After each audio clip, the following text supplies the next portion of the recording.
Good morning!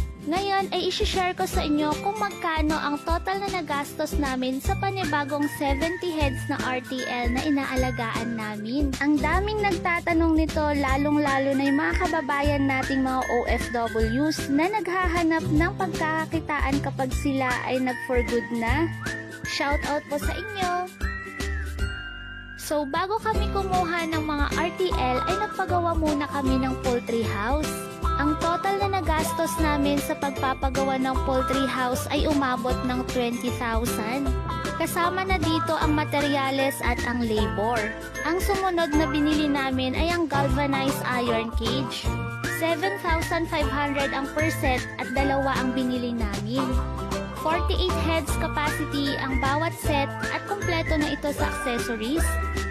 Ito ay na-order namin sa FB Marketplace at nag-add kami ng 1,200 para sa shipping fee.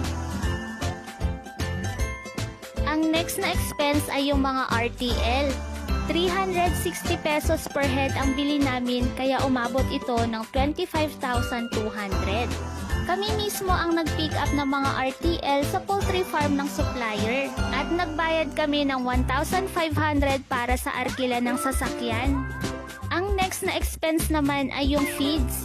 Nag-budget ako dito ng 10,350 pesos para sa 6 na sako ng feeds. Ang presyo kasi dito sa amin ay 1,725 per sack. Ito ay kakainin ng mga RTL hanggang sila ay magsimulang mangitlog. Medyo sobra nga yung 6 na sako para sa kanila pero mas okay na yun kaysa naman magkulang ako sa budget. Bukod sa feeds ay bumili din ako ng vitamins nila online at umabot ito ng 980 pesos kasama na ang shipping fee. At meron din kaming mga miscellaneous expenses. Bumili kami ng solar light para sa pailaw nila sa gabi. Nabili namin ito sa online ng 370 pesos.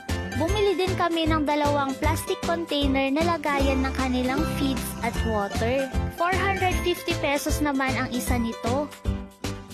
At ito ang total na nagastos namin. Gumastos kami dito ng 75,500. Medyo malaki ang naging puhunan namin dito ngayon dahil medyo malaki ang nagastos namin sa pagpapatayo ng poultry house. Gayunpaman ay mas matagal naman namin itong mapapakinabangan dahil mas matibay ito kumpara sa dating kulungan ng aming mga manok. So itong nagastos namin ay pwedeng bumaba or lumaki depende sa inyong mga lugar. Kung gusto nyong makatipid ay pwede